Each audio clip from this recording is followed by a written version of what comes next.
నమస్కారం metro news కి స్వాగతం. ముందుగా ముఖ్యాంశాలు. గుంటూరు కార్పొరేషన్ కు Swachh Survekshan super league city award. రాష్ట్రపతి చేతుల మీదుగా అవార్డు ప్రదానం.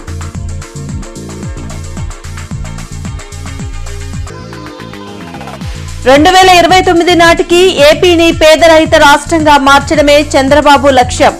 పశ్చిమలో 20,000 బంగారు కుటుంబాలు గుర్తించామన్న ఎమ్మెల్యే గల్లా మాధవి.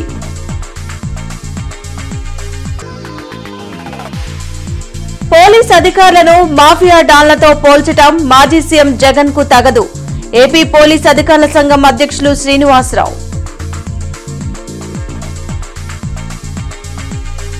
ఢిల్లీలోని విజ్ఞాన్ భవన్ లో స్వచ్ఛ సర్వేక్షణ్ అవార్డుల ప్రధాన కార్యక్రమం జరిగింది. రాష్ట్రపతి ద్రౌపది ముర్ము అవార్డులను అందించారు. రాష్ట్రం నుంచి 5 మున్సిపల్ కార్పొరేషన్లకు అవార్డులు దక్కగా అందులో Guntur corporation Swachh Survekshan super league city award కైవసం చేసుకుంది. మంత్రి నారాయణతో పాటు మేయర్ కోవెలమూడి రవీంద్ర ఈ అవార్డును రాష్ట్రపతి నుంచి అందుకున్నారు.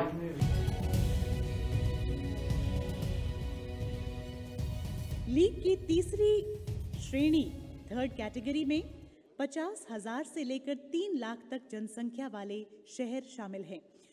ఆంధ్రప్రదేశ్ లో 2029 నాటికి పేదరికాన్ని దూరం చేయాలనే లక్ష్యంతో కూటమి ప్రభుత్వం చేపట్టిన P4 ఒక గేమ్ చేంజర్ అని పశ్చిమ నియోజకవర్గ ఎమ్మెల్యే గల్లా మాధవి వెల్లడించారు. శ్రీనివాసరావుపేటలోని టీడీపీ కార్యాలయంలో టీడీపీ కార్పొరేటర్లు, డివిజన్ అధ్యక్షులతో ఎమ్మెల్యే గల్లా మాధవి సమావేశం నిర్వహించారు. పశ్చిమ నియోజకవర్గంలో 20,000 పేద కుటుంబాలను డివిజన్ల వారీగా ప్రభుత్వం గుర్తించిందని చెప్పారు.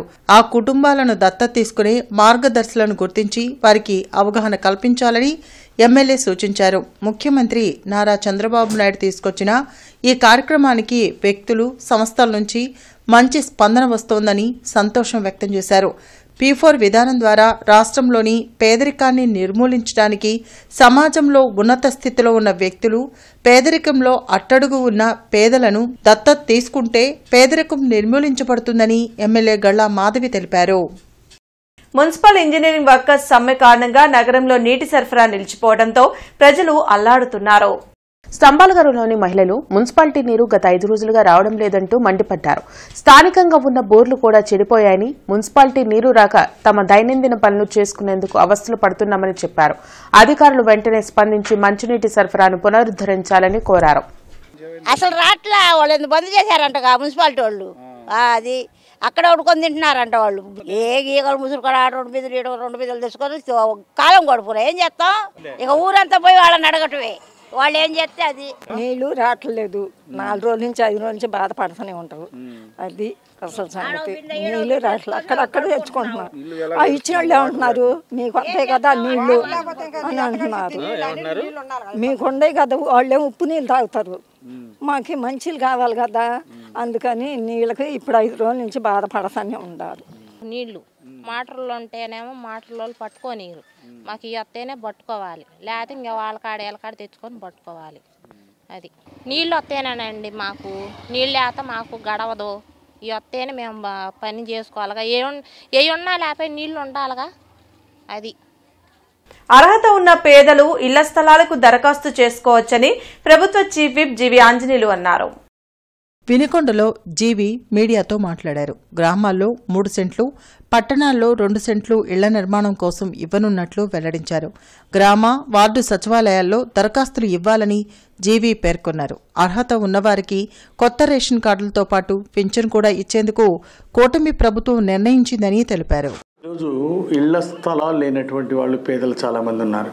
1 సెంటు సరిపోదు, కనీసం 3 సెంట్లు అవసరమని చెప్పి మన ముఖ్యమంత్రి చంద్రబాబు గారి ఆలోచన. దాని ప్రకారం రానున్న 2 సంవత్సరాల్లో ఇళ్ల స్థలాలు ఇవ్వటం కోసం ఇప్పుడు దరఖాస్తులు స్వీకరిస్తున్నాం. ప్రతి సంవత్సరం కొన్ని ఇళ్ల స్థలాలు పేద ప్రజలకు ఇస్తాం. గ్రామ సచివాలయాలకు వెళ్ళి దరఖాస్తు పెట్టుకోవాల్సిందిగా ప్రజలకు నేను విజ్ఞప్తి చేస్తున్నా. అలాగే కొద్దిమంది రేషన్ కార్డు లేని వాళ్ళు ఉన్నారు. సుపరిపాలన తొలడుగు ఈ కార్యక్రమంలో అనేక గ్రామాలు వెళ్ళాము. కొంతమంది పేద ప్రజలు మాకు ఇంకా రేషన్ కార్డు లేదు, గత ప్రభుత్వంలో కూడా మేము అడిగాము, మాకు రేషన్ కార్డు ఇవ్వలేదని చెప్పి చెప్తున్నారు. తప్పనిసరిగా గత ప్రభుత్వంలో ఎవరికైతే ఇవ్వలేదో రేషన్ కార్డు లేనటువంటి వాళ్ళందరూ కూడా రేషన్ కార్డుకు దరఖాస్తు పెట్టుకోవాల్సిందిగా నేను విజ్ఞప్తి చేస్తున్నా. నందివెలుగు రైల్వే ఫ్లైఓవర్ బ్రిడ్జి పనులు జూలై 19వ తేదీన మొదలు పెడుతున్నామని ఎమ్మెల్యే నసీర్ అహ్మద్ తెలిపారు. తెనాలి డెల్టా ప్రాంతాలను కలిపే నందివెలుగు రైల్వే బ్రిడ్జిని 2014-19లో అప్పటి టీడీపీ ప్రభుత్వం 27 కోట్ల రూపాయల వ్యయంతో నిర్మాణం ప్రారంభించారని వెల్లడించారు. కానీ గత ప్రభుత్వం ఈ బ్రిడ్జిని పూర్తిగా గాలికొదిలేసిందని మండిపడ్డారు. స్థానిక ప్రజల అవసరాలను గుర్తించి కేంద్ర సహాయ మంత్రి పెమ్మసాని చంద్రశేఖర్ కేంద్ర ప్రభుత్వం నుంచి 27 కోట్లు తీసుకువచ్చి మరల పనులు మొదలు పెడుతున్నారని చెప్పారు. దీన్ని 2014-19లో ఆనాటి తెలుగుదేశం ప్రభుత్వంలో దాదాపు 27 కోట్ల రూపాయలతో ప్రారంభించడం జరిగింది. కొంతమేర 70% పనులు పూర్తి చేసినటువంటి బ్రిడ్జ్ని గత 5 సంవత్సరాల్లో ఉన్నటువంటి వైసీపీ ప్రభుత్వం పూర్తిగా నిర్లక్ష్యం చేయడంతో పాటు ఒక తట్టమట్టి వేసి అభివృద్ధి కార్యక్రమాన్ని ముందుకు తీసుకుని వెళ్ళేటువంటి పరిస్థితులు లేవు. గతంలో అనేక సార్లు ఈ బ్రిడ్జిని నిర్మించాలని చెప్పి ఉద్యమాలు చేసినటువంటి వ్యక్తులుగా దీని మీద ప్రత్యేకమైనటువంటి శ్రద్ధ తీసుకొని స్థానిక ప్రజల అవసరాలను గుర్తించి వెంటనే కేంద్ర మంత్రివర్యులు పెమ్మసాని చంద్రశేఖర్ గారిని సంప్రదించి ఈ కార్యక్రమాన్ని పూర్తి చేయాలని చెప్పి ఆయన ద్వారా రైల్వే ఓవర్ బ్రిడ్జ్ నిర్మాణ కార్యక్రమాన్ని ప్రారంభించుకోవడానికి రైల్వే అధికారులను సంప్రదించి 27 కోట్ల రూపాయల బడ్జెట్లో తిరిగి ఈ కార్యక్రమాన్ని ప్రారంభించుకోవడం జరుగుతూ ఉంది. రేపు 19వ తారీఖున ఈ పనుల్ని వెంటనే ప్రారంభించేటువంటి దిశగా ముందుకెళ్తా ఉన్నాం. ఏరువ కోటిరెడ్డి మెమోరియల్ స్కాలర్షిప్ల పంపిణీ కార్యక్రమంలో నర్సరావుపేట ఎంపీ లావు శ్రీకృష్ణదేవరాయలు పాల్గొన్నారు. పలకలూరులో ఏరువ కోటిరెడ్డి మెమోరియల్ ట్రస్ట్ ఆధ్వర్యంలో జరిగిన స్కాలర్షిప్ల పంపిణీ కార్యక్రమంలో ఎన్ఆర్ఐ ఏరువ సాయిరాం, నూనె ఉమామహేశ్వరరెడ్డి పాల్గొన్నారు. ఏరువ కోటిరెడ్డి చిత్రపటానికి ఎంపీ లావు శ్రీకృష్ణదేవరాయలు పూలమాల వేసి నివాళులర్పించారు. ఏరువ కోటిరెడ్డి పేరున కుమారుడు సాయిరాం ఇంతమంది విద్యార్థులకు స్కాలర్షిప్లు పంపిణీ చేస్తున్నందుకు లావు శ్రీకృష్ణదేవరాయలు అభినందించారు. 1525 మంది విద్యార్థులకు 50 లక్షల స్కాలర్షిప్లు ఇస్తున్నారని చెప్పారు. కష్టపడి ఉన్నత శిఖరాలకు చేరుకున్న వారు కొందరు మాత్రమే ఇటువంటి మంచి కార్యక్రమాలు చేస్తారని అన్నారు. ఇలాంటి వారిని ఆదర్శంగా తీసుకుని జీవితంలో ఎదిగి 10 మందికి సహాయపడాలని ఎంపీ ఆకాంక్షించారు. ప్రభుత్వం విద్య పట్ల ప్రత్యేక శ్రద్ధ తీసుకుని పనిచేస్తుందని కృష్ణదేవరాయలు తెలిపారు. ఈ కార్యక్రమంలో మసూదా మూవీలో నటించిన భాను, మల్లీశ్వరి, పోలూరు వెంకటరెడ్డి, నూనె వెంకట కోటిరెడ్డి, ఏరువ కోటిరెడ్డి తదితరులు పాల్గొన్నారు. మీకు మంచి టీచర్స్ ఉన్నారు, స్కూల్స్ ఉన్నాయి, గవర్నమెంట్ వైపు సహకారం ఉంది కాబట్టి బాగా చదవండి. అలాగే సాయిరాం లాంటి వారు కూడా ముందుకు వచ్చి మీకు ఇటువంటి సహాయ సహకారాలు అందిస్తున్నారు కాబట్టి మిమ్మల్ని అందరికీ కోరేది ఒకటే, బాగా చదువుకోండి. చదువుకుంటే మీ కుటుంబ పరిస్థితులు కూడా మారుతాయని చెప్పి మీకు తెలియజేసుకుంటూ, ఈ దీంట్లో కేవలం ఆయన డబ్బులు ఎక్కువ ఖర్చు పెడతా ఉన్నారు. దాదాపు 50 లక్షల దాకా ఆయనే ఇచ్చారు. 3 లక్షలు మాత్రం ఇక్కడ లోకల్గా వచ్చినట్లున్నాయి. వచ్చే సంవత్సరం లోకల్ కాంట్రిబ్యూషన్ కూడా పెరుగుతుందని చెప్పి ఆశిస్తా ఉన్నాను. ఒక మనిషి నుంచే కాకుండా 10 మంది నుంచి వస్తే ఇంకా మంచిదని ఆశిస్తూ, అలాగే ఇక్కడికి వచ్చిన స్టూడెంట్స్ మీ వైపు నుంచి రికమెండ్ చేయండి. ఇంజనీరింగ్ సీట్స్ వాటికి ఉన్నా నా వైపు నుంచి నేను స్కాలర్షిప్ ఇవ్వగలిగే వారికి తప్పకుండా కొద్ది మార్క్స్ వచ్చిన వాళ్ళని నాకు పంపించండి. నేను తప్పకుండా నా వైపు నుంచి విజ్ఞాన యూనివర్సిటీలో తప్పకుండా స్కాలర్షిప్ ఇచ్చే బాధ్యత నేను తీసుకుంటానని చెప్పి తెలియజేస్తున్నాను. ఈ స్కాలర్షిప్ ప్రోగ్రామ్ అనేది గవర్నమెంట్ మనకి అందిస్తున్నందుకు మనం చాలా గ్రేట్ఫుల్ గా ఉండాలి. గవర్నమెంట్ నుంచి మనకి ఇంత సపోర్ట్ వస్తుంది, మీ టీచర్స్ నుంచి, మీ స్కూల్స్ నుంచి, మీ పేరెంట్స్ నుంచి ఇంత వస్తున్నప్పుడు మీరు కూడా వాళ్ళకి రిటర్న్ లో ఒక మంచిగా చదువుకొని ఒక మంచి జాబ్తోనో లేకపోతే మీరు ఏ స్ట్రీమ్లో వెళ్ళాలనుకుంటున్నారో ఆ స్ట్రీమ్లో టాప్లో ఉండి చూపించాలి. సో ఇంతే నేను చెప్పగలను. Education is very important. It brings you respect and money, రెండు గుర్తుపెట్టుకోండి. మాజీ సీఎం జగన్ పోలీస్ అధికారులను మాఫియా డాన్లతో పోల్చుతూ మాట్లాడటం కరెక్ట్ కాదని ఏపీ పోలీస్ అధికారుల సంఘం అధ్యక్షులు శ్రీనివాసరావు అన్నారు. ఇలాంటి వ్యాఖ్యలు ప్రజాస్వామ్యానికి గొడ్డలి పెట్టులాంటివని శ్రీనివాసరావు వ్యాఖ్యానించారు. విజయవాడలో ఆయన మీడియాతో మాట్లాడారు. గత ప్రభుత్వంలో కూడా తామే పోలీసింగ్ నిర్వహించామనే విషయాన్ని మాజీ సీఎం గుర్తుపెట్టుకోవాలని చెప్పారు. రాజకీయ పార్టీలకు తాము తొత్తులుగా ఎప్పుడూ పనిచేయమన్న శ్రీనివాసరావు నిందారోపణలు చేయడం సరైంది కాదని స్పష్టం చేశారు. ఏ స్థాయిలో ఉన్న అధికారైనా ఎంతటి పెద్దవాళ్ళైనా కూడా చట్టానికి అతీతులు కారని చెప్పి ఈ సందర్భంగా తెలియపరుస్తూ ఉన్నాం. పోలీసులందరినీ వీఆర్లో పెట్టారు. పోలీసులందరినీ వీఆర్లో పెట్టడం అనేది ఒక అడ్మినిస్ట్రేషన్లో భాగమే. మీ ప్రభుత్వంలోకి ఇదే పని చేశారు మీరు కూడా. ఆ వీఆర్లో పెట్టిన తర్వాత వాళ్ళ యొక్క అధికారుల యొక్క సామర్థ్యాలను బట్టి ఎక్కడ వేయాలి, ఎక్కడ పోస్టింగ్ చేయాలన్నది ఆ హెచ్ఓడీలు ఎవరైతే ఉన్నారో వాళ్ళు నిర్ణయం తీసుకుంటూ ఉంటారు. దాన్ని బట్టి అడ్మినిస్ట్రేషన్ సాగుతూ ఉంటుంది. అలాగే ఎంతటి దుర్మార్గంగా మాట్లాడారంటే పోలీస్ శాఖలో ఉన్నటువంటి డిఎస్పీ గారులు, సిఐ గారులు డబ్బులు తీసుకొని ఎమ్మెల్యేలకి ఆ డబ్బులు పంచుతున్నారని ఎంత దుర్మార్గమైన మాట. ఆ వ్యాఖ్యల్ని వెంటనే వెనక్కి తీసుకోవాలని కోరుతా ఉన్నాం. ఈ నెల 20న గుంటూరులో యాంటీ మైక్రోబియల్ రెసిస్టెంట్ పై వైద్యులకు సదస్సు జరిగింది. జిమ్ఖానా ఆడిటోరియంలో సీఎంఈ నిర్వహిస్తున్నట్లు ఐఎంఏ రాష్ట్ర అధ్యక్షులు డాక్టర్ నందకిషోర్ తెలిపారు. గుంటూరులోని ఐఎంఏ హాల్లో ఏర్పాటు చేసిన మీడియా సమావేశంలో ఆయన మాట్లాడారు. వైద్యులందరూ యాంటీ మైక్రోబియల్ రెసిస్టెన్సీపై దృష్టి సారించి ప్రజల ఆరోగ్యాన్ని కాపాడాలని విజ్ఞప్తి చేశారు. ఈ కార్యక్రమంలో మంత్రి సత్యనారాయణతో పాటు AP medical council chairman doctor Srihari Rao పాల్గొంటారని తెలిపారు. కార్యక్రమంలో డాక్టర్ కె కళ్యాణ చక్రవర్తి, డాక్టర్ సేవాకుమార్ తదితరులు పాల్గొన్నారు.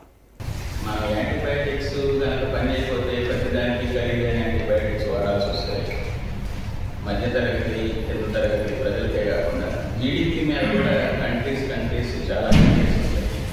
వాటి యొక్క జీడిపి మీద కూడా బాగా ప్రభావం చూపుతుంది. సో ఇది చాలా ఇంపార్టెంట్ ప్రాబ్లం కాబట్టి నేను మీ అందరినీ రిక్వెస్ట్ చేసేది ఏంటంటే దీనికి కొంచెం ప్రాచుర్యం కల్పించాలి. ప్రజలు మారాలి, డాక్టర్లు అందరూ కూడా మారి కేరళలో కూడా ఇలాంటి ప్రోగ్రామ్ చేపడితే వాళ్ళు 20% ఆఫ్ యాంటీబయాటిక్ యూసేజ్ తగ్గించగలిగారు. సో కాలక్రమేణా మేము మార్పులు తీసుకురావాలి. దానిలో మీ యొక్క సహకారం అనేది చాలా ముఖ్యమైన భూమిక నిర్వహిస్తారు. శ్రీ పద్మావతి గోదాదేవి సమేత వెంకటేశ్వర స్వామివారి దేవాలయంలో తిరుప్పావడ సేవ అత్యంత రమణీయంగా జరిగింది. గుంటూరు తిరుపతిగా పేరుగాంచిన గార్డెన్స్ వెంకటేశ్వర స్వామి దేవాలయంలో తిరుప్పావడ సేవ అత్యంత భక్తి శ్రద్దలతో నిర్వహించారు. తిరుప్పావై సేవలో స్వామివారికి పెద్ద ఎత్తున పులిహోర, వడలు, తీపి పదార్థాలు నైవేద్యంగా సమర్పించారు. ఈ కార్యక్రమంలో భక్తులు పాల్గొని స్వామివారిని దర్శించుకున్నారు. ఈ కార్యక్రమంలో ఆలయ కమిటీ చైర్మన్ మస్తానయ్య, బొల్లేపల్లి సత్యనారాయణ, రామనాథ స్వామి పాల్గొన్నారు.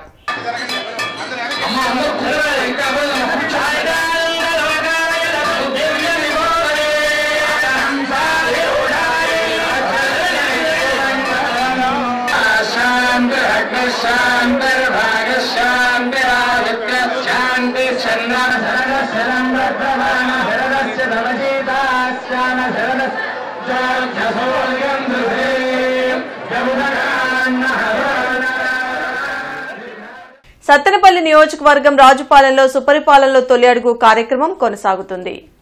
కూటమి ప్రభుత్వం అధికారంలోకి వచ్చాక రాష్ట్రాభివృద్ది, సంక్షేమమే లక్ష్యంగా సీఎం చంద్రబాబు పాలన అందిస్తున్నారని టీడీపీ నేతలు పులిబండ్ల సాంబశివరావు, పెద్దింటి శ్రీనివాసరావు తెలిపారు. గత 5 ఏళ్ల వైసీపీ అవినీతి, అరాచక పాలనతో ప్రజలు అనేక ఇబ్బందులు పడ్డారని చెప్పారు. కొన్ని కార్యక్రమాలు చేసి కొన్ని కార్యక్రమాలు చేయకుండా ఈ సంవత్సరం కాలంలో కూటమి ప్రభుత్వం వచ్చిన సందర్భంగా ప్రతి గ్రామంలో గడప గడప ఉత్సాహంగా మాకు ఆదర్శంగా తిరుగుతుంటే అందరూ ఉత్సాహంగా ప్రజలు మన్నలు పొందుతున్నాం. ఈ ప్రభుత్వం పోయిన ప్రభుత్వానికంటే బెటర్గా పరిపాలన సాగుతుంది. రాజధాని కానీ, గ్రామాల్లో మౌలిక వసతులు కానీ, అభివృద్ధి కార్యక్రమాలు కానీ, మా గ్రామంలో రాజుపాలెం మండల హెడ్ క్వార్టర్లో గత 5 సంవత్సరాల్లో కనీసం 20 లక్షల రూపాయల రోడ్లు ఇచ్చేయాక 5 సంవత్సరాలు గడిచిపోయింది. కానీ ఈరోజు సంవత్సరం కాలంలో కూటమి ప్రభుత్వం వచ్చినాక కన్నా లక్ష్మీనారాయణ ఆధ్వర్యంలో సారథ్యంలో సంక్షేమ కార్యక్రమాలు 30 లక్షల రూపాయల సీసీ రోడ్లు, ఈరోజు తాగునీటికి మొన్న రీసెంట్గా ఆర్ఆర్ సెంటర్లో ఓపెనింగ్ చేశారు, శంకుస్థాపన చేశారు. 70 లక్షల రూపాయలు ప్రతి ఇంటికి డోరు ఇంటింటికి మంచినీటికి వసతిగాను ఆ గ్రాంట్ కూడా శాంక్షన్ చేసి ఇప్పుడు మా గ్రామంలో దగ్గర కోటి రూపాయలు శాంక్షన్ చేశారు. 2027 కల్లా పోలవరం పూర్తి చేస్తామని సీఎం చంద్రబాబు చెబుతున్నారే తప్ప ఆ స్థాయిలో పనులు జరగడం లేదని మాజీ మంత్రి అంబటి రాంబాబు విమర్శించారు. తాడేపల్లిలోని వైసీపీ కేంద్ర కార్యాలయంలో అంబటి రాంబాబు మీడియాతో మాట్లాడారు. 14 ఏళ్లు సీఎంగా చేసిన చంద్రబాబు రాయలసీమ కోసం ఒక్క పనైనా ఎందుకు చేయలేదని ప్రశ్నించారు. కూటమి నాయకులు చెప్పినట్లుగా వైసీపీ శ్రేణులపై పోలీసులు తప్పుడు కేసులు ఎలా పెడతారని అంబటి నిలదీశారు. రాయలసీమను సస్యశ్యామలం చేసేటటువంటి బాధ్యత నేను తీసుకుంటాను, నన్ను నమ్మండి, నేను హామీ ఇస్తున్నాను అంటున్నాడు. ఏమి హామీ అండి నాకు అర్థం కాలేదు. నువ్వు 14 సంవత్సరాలు ముఖ్యమంత్రిగా చేసావు, ఇంతకుముందు కొత్తగా వచ్చినవి కాదు. ఏ రాయలసీమ ప్రాజెక్టు నువ్వు చేసావంటున్నా? డాక్టర్ వైఎస్ రాజశేఖర రెడ్డి గారు ఆలోచన చేసిన ప్రాజెక్టులు తప్ప నువ్వు ఏదన్నా ఒక్క ప్రాజెక్ట్ చేసావా? అదేమంటే తెలుగు గంగా ఎన్టీ రామారావు అంటావు మాట్లాడితే. ఇవాళ పోలవరం గురించి మాట్లాడుతూ ఉన్నావు. అసలు నేను ఒక్కటే ఒక విషయాన్ని రాష్ట్ర ప్రజానీకానికి అర్థం అవ్వాలని నేను కోరుకుంటున్నా. పాత గుంటూరులో కొర్లపాటి అంకమ్మ తల్లి కొలుపులు ఘనంగా జరిగాయి. స్థానిక మహిళలు భక్తి శ్రద్ధలతో పాల్గొని అమ్మవారికి ముడుపులు పొంగళ్లు సమర్పించి ప్రత్యేక పూజలు నిర్వహించారు. వర్షాలు కురిసి రాష్ట్రం సుభిక్షంగా ఉండాలని, అమ్మవారి ఆశీస్సులతో గ్రామం బాగుండాలని వేడుకున్నారు.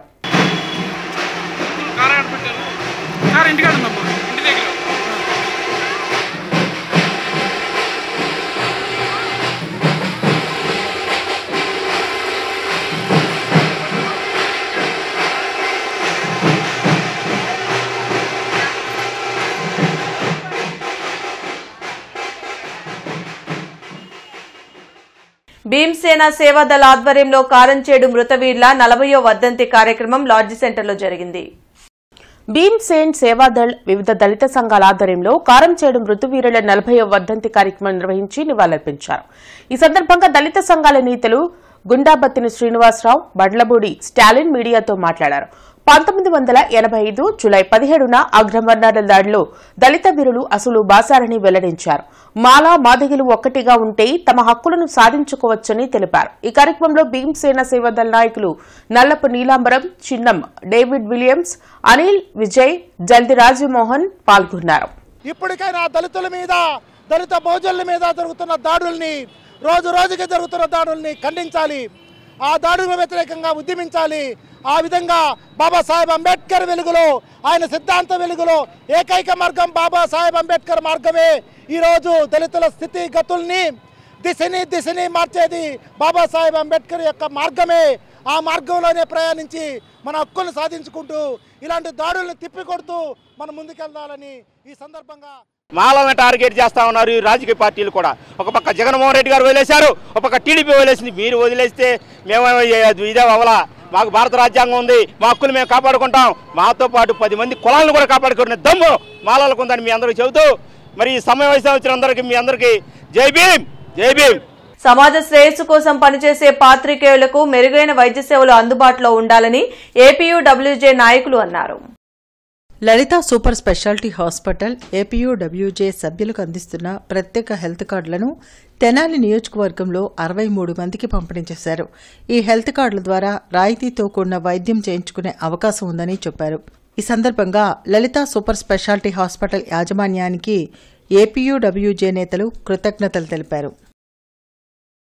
మంత్రి అనగాని సత్యప్రసాద్ తో ఎమ్మెల్యే కన్నా లక్ష్మీనారాయణ భేటీ అయ్యారు. వెలగపూడి సచివాలయంలో మంత్రిని కలిసి సత్తెనపల్లి నియోజకవర్గానికి సంబంధించిన పలు రెవెన్యూ సమస్యలు, అభివృద్ధికి చేయాల్సిన అంశాలపై చర్చించారు. బులెటిన్ ముగించే ముందు ముఖ్యాంశాలు మరోసారి. గుంటూరు కార్పొరేషన్ కు Swachh Survekshan super league city award, రాష్ట్రపతి చేతుల మీదుగా అవార్డు ప్రదానం.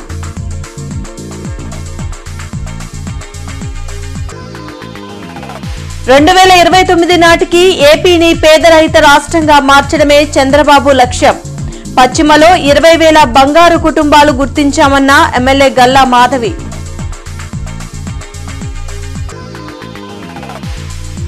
పోలీస్ అధికారులను మాఫియా డాన్లతో పోల్చటం మాజీ సీఎం జగన్ కు తగదు. ఏపీ పోలీస్ అధికారుల సంఘం అధ్యక్షులు శ్రీనివాసరావు.